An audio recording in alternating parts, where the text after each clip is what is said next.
most of the conversations I'm having with clients right now are, I call it the ambiguity question. And that is, I don't know what's happening. I don't know what's going to happen in the next 3 months, much less the next year, year and a half. It just seems like, people keep changing their tune. They keep changing their mind on what is or is not important. We have wars popping up and fighting popping up that are escalating or not escalating or de-escalating. It just seems like every day I wake up, it's a different world, and I have to reconfigure the game.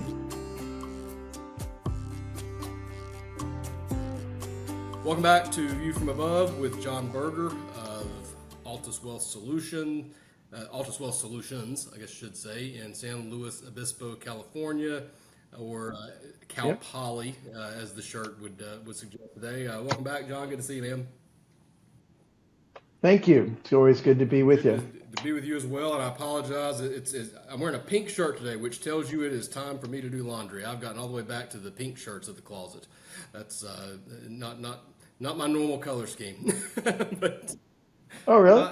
Yeah. Some year that'll tell you how old this shirt is. I think about 10, 15 years ago, somebody got me a couple of pink shirts and said, "Oh, you look good in pink," and here I go. So anyway, neither here nor there. So we were.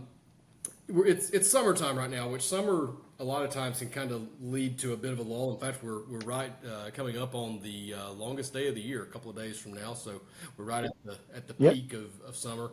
And in the markets, it tends to be a little bit of a quiet time in the markets. There's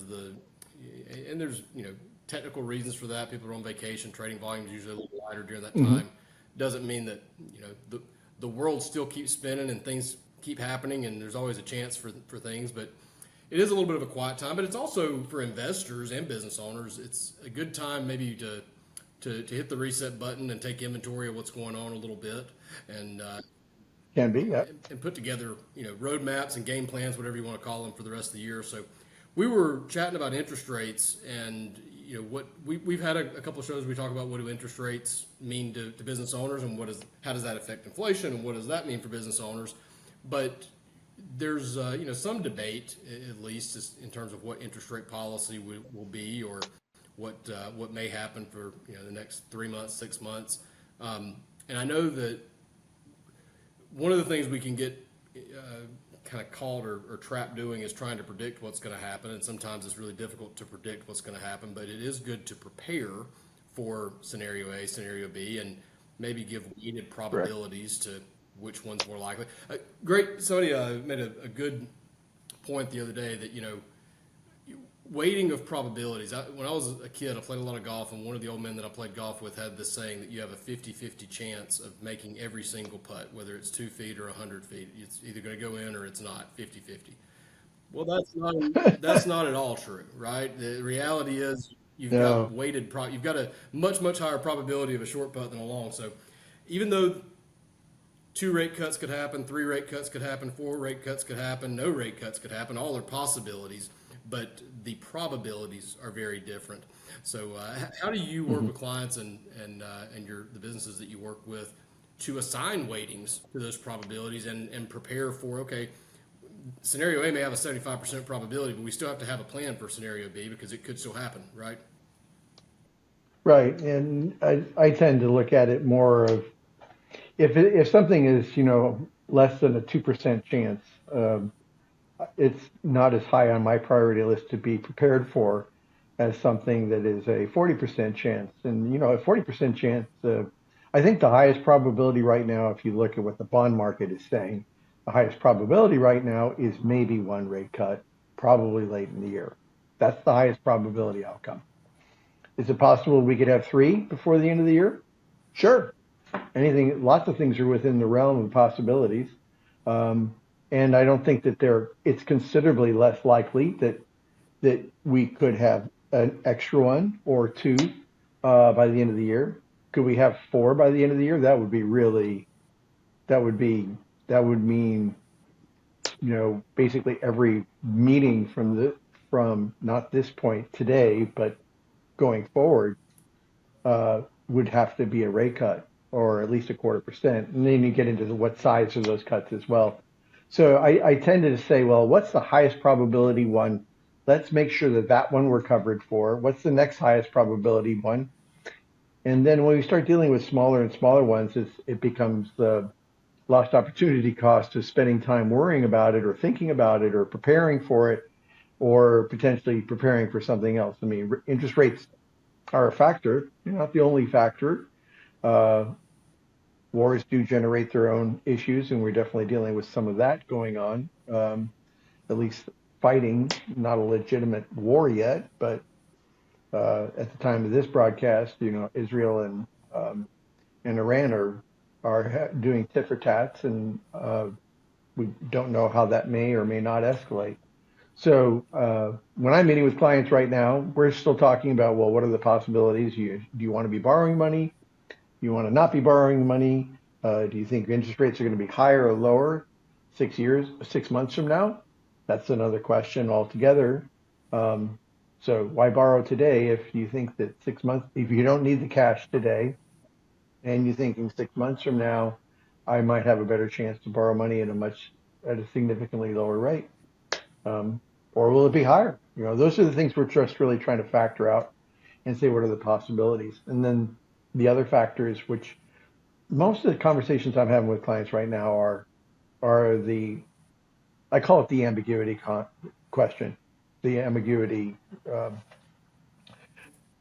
yeah, the ambiguity question, and that is, I don't know what's happening. I don't know what's going to happen in the next 3 months, much less the next year, year and a half. It just seems like people keep changing their tune, they keep changing their mind on what is or is not important. We have wars popping up and fighting popping up that are escalating or not escalating or de-escalating. It just seems like every day I wake up and it's a different world, and I have to reconfigure the game. So because that ambiguity conversation is happening pretty consistently, I spend most of my time trying to address how do you deal with the ambiguity question, and it means being prepared for a few more things. It also actually is spending a lot of time thinking about, uh, well, what levers do I have that I can push or pull? And really we're spending a lot of time with clients right now, just kind of assessing what I have a car. I'm in the car. It has a motor. It's got brakes and it's got gas and it's got steering wheel. So it's got all the major components, but maybe it's got a bigger motor, or you continue with the analogy, or better brakes or worse brakes. So, or, a really tight steering system or a really loose one and sloppy, it's more the luxury ride. It's really trying to understand what that vehicle that business owner has can do and what it can't do, so that whenever whatever happens next happens, then we are in a place where we know what levers we have and how we can respond. Gotcha. Yeah, and it really it is a balancing act. We've talked about this before between preparing for. I like your 2% rule. I mean, if something with a 1% chance or a 0.5% chance happens, that happens. That bad stuff happens. The U.S. Open golf tournament was this past weekend, and the guy that ended up winning it. Talk about a bad break you can't prepare for. On the second hole, I believe it was, he hits a shot absolutely perfect, literally so perfect that it bounced into the flagstick and kicked like 30 yards off the green. Right? There's nothing that he could or should do in his pre-shot preparation to say, okay, I want to hit it as close to the flag as I can, but let me make sure it doesn't actually hit the flag, And because he hit if the so, flag. that's going to be Yeah. you can't prepare for everything. As business owners, you kind of have to look at. I like your that approach, I guess, to scenario management, right? Okay, let's look at the two or three most likely things that could happen, and let's make sure we're prepared for those. And hey, if we get hit by an asteroid the size of Texas, none of it's going to matter anyway, right? So there's no reason to bother with that scenario, right? So there's a balance to that. What are you, and you kind of touched on this a little bit, but war in the Middle East is not a new threat. Obviously, this is something we've got a book No. on what would happen with what would happen if things continue to escalate there.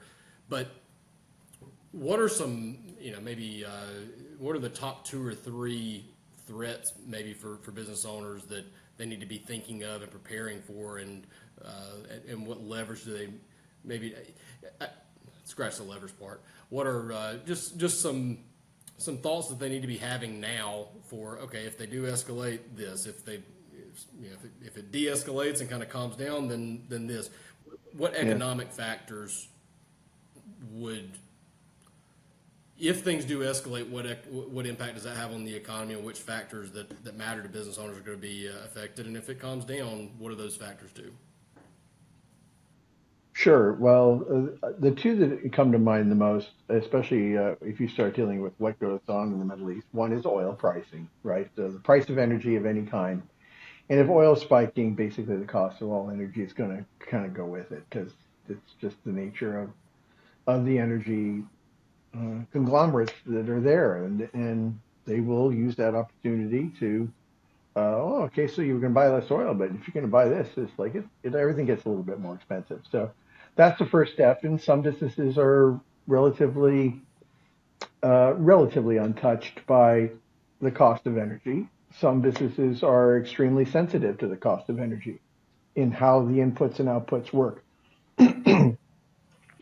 The so that is definitely one factor, and I think the other factor is just the instability that wars can create, um, especially in the short run. And it's more like being prepared for, well, if you do have a war, I mean, I'm sure that even on your stock show, it's been talked about. It's like there can be a 2 or 3 day negative effect. There can be a 2 or 3 day positive effect, but you got to once the battle has been established, um, in almost always most cases, it's a prolonged thing, and the markets start to realize this is a prolonged thing.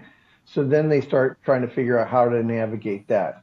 If you have a war in the Middle East, one of the things that can get compromised is shipping lanes, transit, moving of products through an area that has you have to go around that area because it's just not safe. It may only be a short delay. It may be a more significant delay. And it depends on how many people start getting involved in that and how much focus. But in the short run, you're going to have an action of some kind. You're going to have a reaction to that. And then you're going to get some volatility in there. And we don't know how it'll all settle out. Uh, but it's partly just being braced for the fact that it's being going to be unpredictable. There's going to be volatility. You're going to have to deal with that combined with the energy costs. Those are the two I think that are the biggest ones down the line.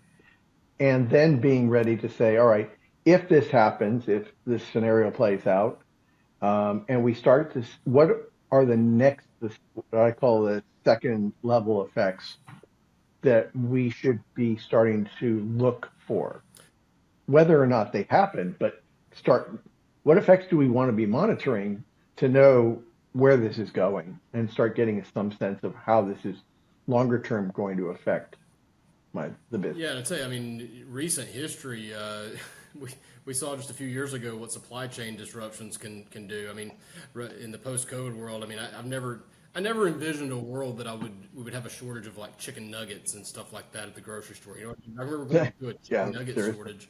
My kids were losing their minds because we couldn't do frozen chicken nuggets for a few weeks. But yeah, I mean, and for business owners, there are I don't know, do you bother taking the time to really look through your supply chain and see what exposures you have there, or are we so globalized at this point that it's you may not necessarily, you may be buying your products from 2,000 miles away, but if it still has to go through there, it's still going to be disrupted somewhere down the road. There's another domino, right? Yeah, I think it's good to know at least the basics of the supply chain. Where are the products coming from? What is the transit type that they're under normal circumstances following? Um, are there ways to start to see if if there's a second order effect that is going to be coming from something like especially a war in the Middle East or an escalation certainly in the Middle East? Um, it doesn't hurt to know. That goes back to I have a car, it's got all these levers and it's got all these capabilities, and it's tuned to a certain level to do a certain thing. And knowing what that is it's really helpful because it does. If you know that your particular supply chain's really not going to be affected by war in the Middle East, then that goes back to the 2% thing. It's like you could maybe, I mean, it's possible something gets really big and ugly, but that's not the highest probability event. Yeah, You just go with the smaller one and focus on something else that maybe is more likely to be effective. yeah. And then from you started the show kind of talking about borrowing, thinking about if you're going to borrow money now, or but I might be thinking about borrowing money at this point, but maybe if I wait 3 months, 6 months, it could be cheaper. If Is there a level or a rule of thumb or a barometer that you can use to say, okay, this is